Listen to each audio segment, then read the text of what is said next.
Final picks in DFS strategy for UFC Vancouver. As always, you can call me Kunith. Let's make some money this week. Real quick, if you haven't already, go back and watch the predictions video from earlier in the week. That's a full card breakdown. You're going to know why we say the things we say during this video. This is for DFS. We're going to build some lineups. We're going to start with value plays. We're going to talk about what you need to do to be successful on this slate. So go back and watch that, then watch this. That'll be linked in the description and in a pinned comment. Now we'll start with value plays. These are basically underdogs that you're going to need to make your things work salary-wise, your lineups. Come on. So again, your value plays are going to be underdogs. So salary-wise, you're looking at 8,000 and below. At the top of the range, you have Kevin Holland. I wouldn't trust Kevin Holland to deliver me a pizza. If you want to play him at 8,000 and he ends up knocking Mike Malott out, be my guest, but I don't think that Kevin Holland, even in a win, is going to score all that well. I don't think it's necessary. Kyle Nelson's a sneaky one. I really do prefer the other side of this matchup, especially if Kyle Nelson wins and puts up a typical Kyle Nelson winning performance, because he's not breaking 100 points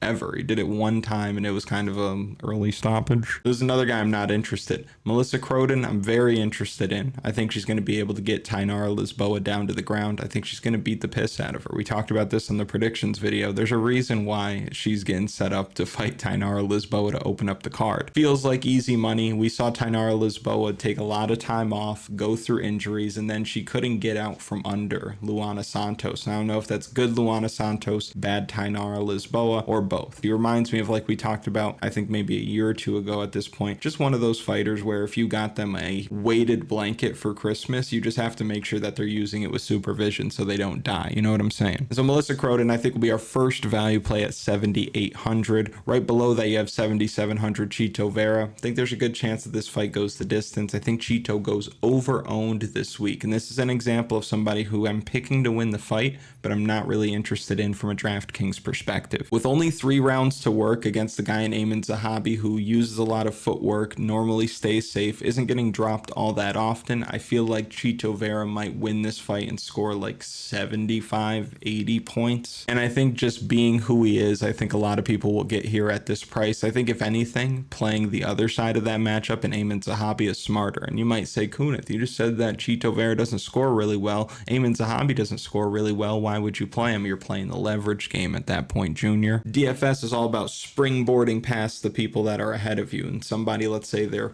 50 points ahead of you and they have Chito Vera and you have Aiemann Zahabi. If Aiemann Zahabi goes out there and puts up 100 points somehow, then it's shake and bake Ricky Bobby. You're going right by him and you're going to leave him in the dust. So I think if you do target this fight on DraftKings, you play Aiemann Zahabi, who I don't think is going to win. But it's not about playing who you think is going to win. You're playing the game. A guy I'm definitely interested in, though, this week is the Mongolian murderer, Aoriqileng. I think for him to win this fight, he's going to have a lot of success on the feet. And when he has a lot of success on the feet, he hurts guys, he wobbles guys. I think Cody Gibson could get dropped, stunned, maybe even knocked out in this fight. You worry about the takedown defense. He gives up a lot of takedowns, like against Raul Rosas Jr. Daniel Marcos, not really, but he was getting outworked. He was going on to probably lose that fight. Johnny Munoz got put in some bad positions, but also got some takedowns of his own, got a knockdown of his own, scored 93 in a decision win, which is not terrible. Knocked out by Aiemann Zahabi, proof that he can do it to somebody, right? Jay Perrin, he dropped Jay Perrin, although it doesn't show it, but I'm pretty sure he dropped Jay Perrin early in that first round. I went back and watched a fight 2 days ago. I hope I remember. Cameron Else knocked him out in the first round. That's cool. Cody Djorden, tough. Jeff Molina, tough. This is another guy who we talked about this week with somebody else and last week.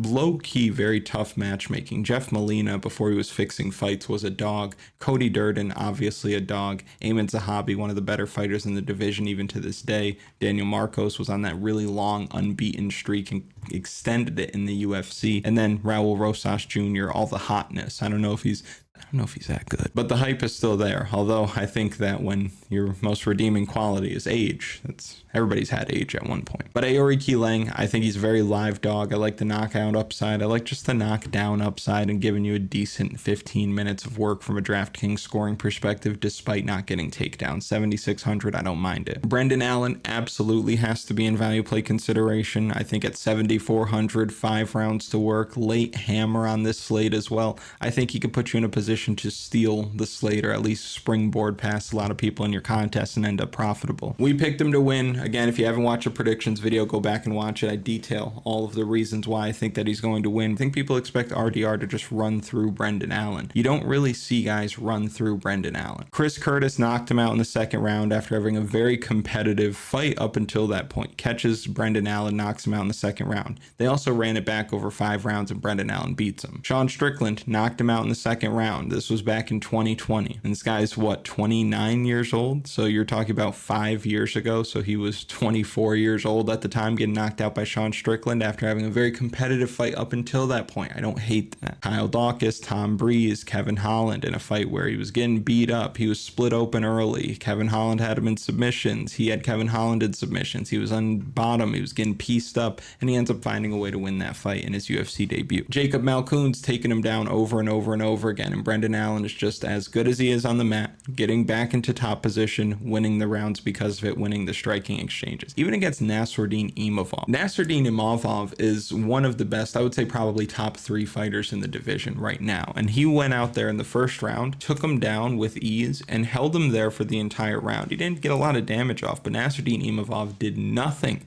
in round 1. You can almost argue a 10-8 round if there was just a little bit more damage, but you can also argue 10-8 round because the guy didn't do anything in bottom position at all. No strikes landed, nothing. You've never watched Brendan Allen get submitted, and you've seen him fight a guy like Fluffy Hernandez, who is a submission threat. He was reversing position on Fluffy. Fluffy was still looking for those submissions and couldn't finish him. And the thing that I don't love about the Reinier de Ridder fights, and we didn't talk about this in the predictions video, but I did put it on KunithMMA.com. Okay, against Gerald Meerschaert, death gassed after like 10 minutes, not even 10 minutes, but Gerald Meerschaert was just as gassed. Gerald Meerschaert, not a great striker, was a little bit slow in the scrambles, didn't really make RDR pay for the mistakes that he was making. He was just more trying to survive and ended up paying the price for it. In the Kevin Holland fight, you see first round submission, 2 takedowns, good amount of control time, gets him out of there, didn't take much damage at all, right? Good performance. But you go back and watch it, Kevin Holland is playing guard for whatever reason. Like, he's playing guard with this guy. I think it's a mistake. I think if Kevin Holland really wanted to, he could work his way back up to his feet, give himself a better chance,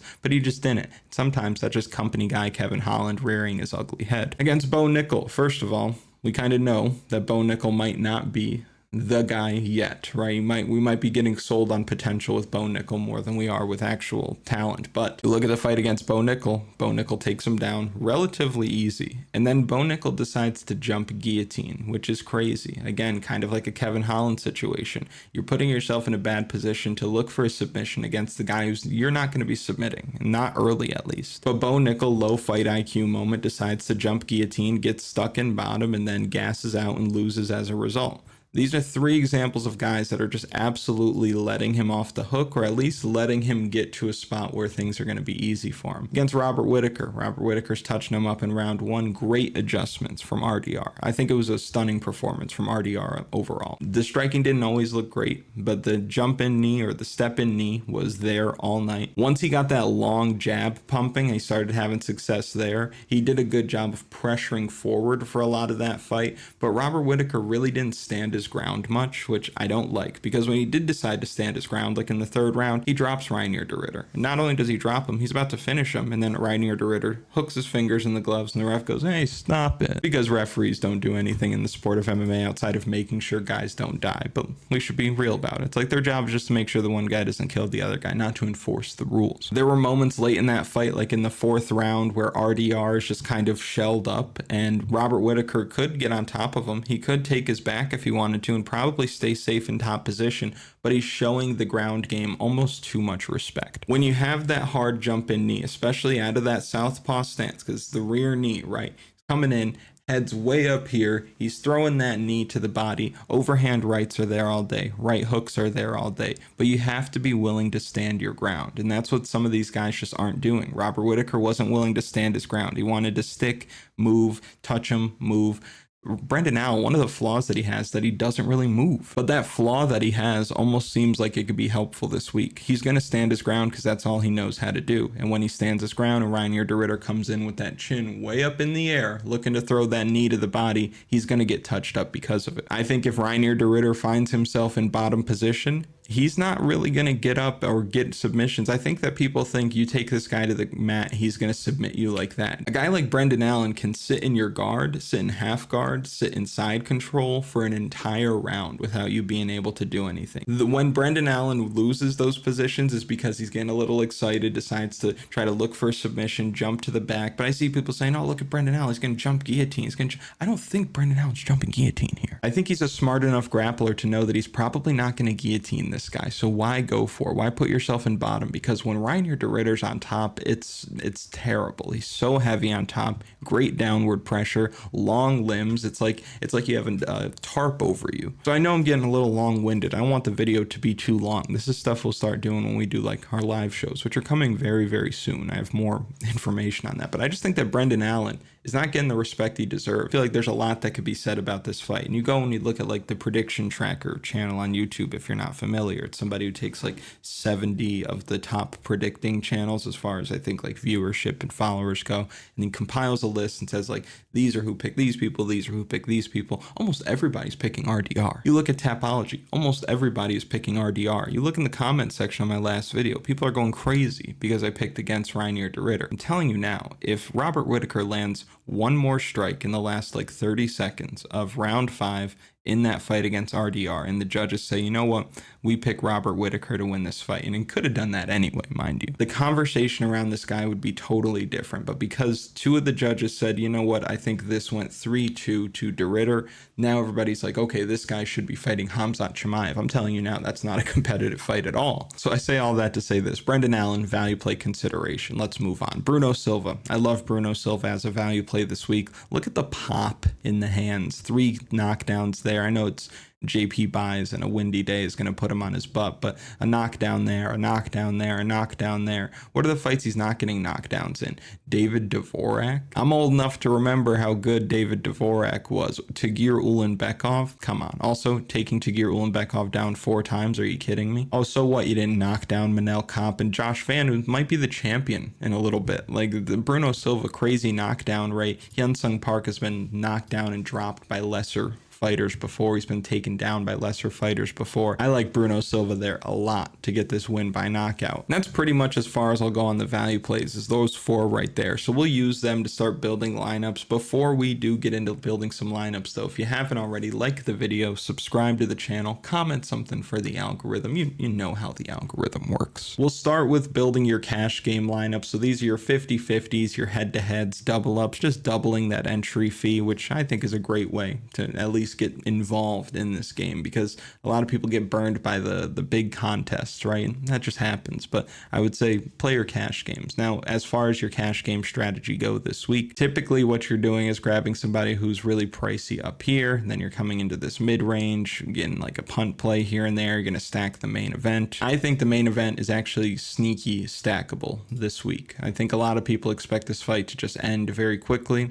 I don't think so. I think this is a fine fight to stack for DFS purposes. Now you got to come down here and you have to grab one of your punt plays. I'm probably grabbing Ravena Oliveira because she's going to go the full 3 rounds. She might get a takedown or 2 at 6,900. You're just looking for about 15 to 20 DraftKings points, because now I can afford all of this, right? So if we come up here, we start looking in this range. I love Manon Fiorot this week. I think she's better everywhere. I don't mind Charles Jourdain either. And then we have 9,300 left over. We can come up here and grab somebody like a Danny Barlow, who I fully expect to win by knockout in the first round.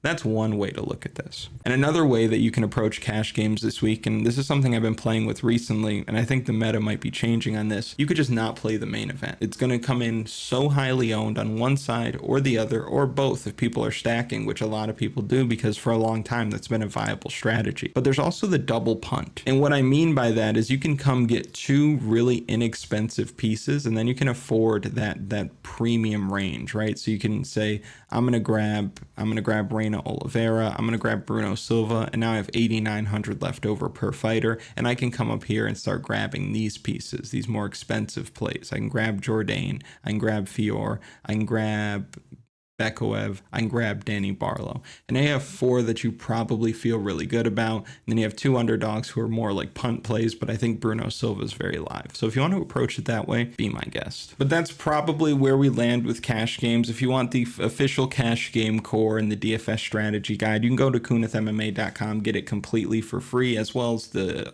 official betting article of the week. Under the blog sections where you're going to see all of the articles, there's the Vancouver bets for the week, the Rio strategy guide, right? I would look at the Rio strategy guide from last week to give you an idea of what it looks like. Okay, so this is where we were with the DFS strategy guide last week. So to give you an idea, for cash games, we said Luan Lacerda, who obviously put in a ton of work. Michael Aswell put in a ton of work. And then a double punt play where we took Figueiredo and Carolina, thinking that they would both lose, but give us that nice scoring floor. Davis and Figueiredo wins. Carolina Kovalkiewicz goes the full 3 rounds. Oh, I'm sorry, she made it to the 3rd round. Still, it really doesn't get better than that. And this was a situation where we avoided stacking the main event because we thought that it would finish early. And also that might just be the strategy moving forward. So you couldn't have not been profitable with this here. As far as tournament plays go, Bia Mesquita, that was good. Ricardo Ramos, he got screwed. Mark Goddard just did Mark Goddard things. Jafel Filio ran through Clayton Carpenter. We like that. And then we had Nicholas Hocha versus Nicholas Hocha. Oh my God. Stuart Nickel versus Lucas Hocha as the fight to attack, as well as the main event. This fight kind of under-delivered though. The main event obviously did, taking Du Bronx. This one kind of under-delivered, but for the most part, pretty solid DFS strategy guide. You're going to find that on kunithmma.com for each one of the events. So that's going to be linked in the description and in a pinned comment. But now we can get into building some tournament lineups, right? So I'm going to show you what I think the chalk tournament lineup is for the week. I think everybody's going here. I think a lot of people are going to come here to Mike Malott. I think people are going to be on Kyle Nelson this week. I see Kyle Nelson getting some love. I think Croton's going to get a decent amount of ownership, as she probably should. With 86.50 left over, you're coming into that mid-range, and you might look at somebody like a Cody Gibson, for example, Charles Jourdain. Another way of thinking, how can I make a lineup that everybody else will make, is right here, remaining salary. Most people are going to try to leave as little salary on the table as possible. 1, because they want to play favorites as often as they can, which is fine. But 2, a lot of people are adopting a different sports mindset to MMA DFS. So for example, when it comes to NFL DFS, they give you that 50,000 salary. A lot of people are not going to leave 1,000, 1,200, 1,500, 2,000 salary on the table. And in most cases, it really doesn't make sense to, because you can pay up for somebody who's going to get a little better usage, somebody who gets a better projection. That's a sport that's easier to project than MMA. But if you want to get different, you just leave salary on the table. And if you're somebody who's been doing this, hold on, you've been doing this and getting smoked week after week after week, and you're like, why can I never win? Well, 1, you're getting unlucky, but 2, you're not really playing the game the way it's intended to be played. You're trying to create like this scoring floor when you really don't need to. Really, what you should do in a situation like this, if you're somebody who's been losing constantly, right, you need to switch things up and you need to take chances, because let's say you don't take a chance. Let's say everything stays the same. You keep losing anyway. So what's the difference, right? In this situation, you want to be different from the field immediately. Just go the other way in the main event. And it doesn't have to be because it's the main event, but leaving 1,400 salary on the table will set you free. And you don't just need to do it that way. Again, you can build different kinds of lineups. Let's say you went with Danny Barlow. Let's say you went with Azamat Bekoev, who I think is a very, very strong play this week. He's scored 114 in his debut, 124 after that. I think takedowns are going to be aplenty here, and I think he probably wins by submission in the 1st or 2nd round. 7,900 left over per fighter. Let's say I came down here to Bruno Silva. Let's say I grabbed Brendan Allen. And now we've got 85.50 left over. I'm going to come here and I'll probably grab a cheap play, maybe a Aoriqileng. And now with 9,500 left over, I might just go with Melissa Croton, right? So I've played all of my value plays. I've left 1,700 salary on the table. I know that I'm getting different this way.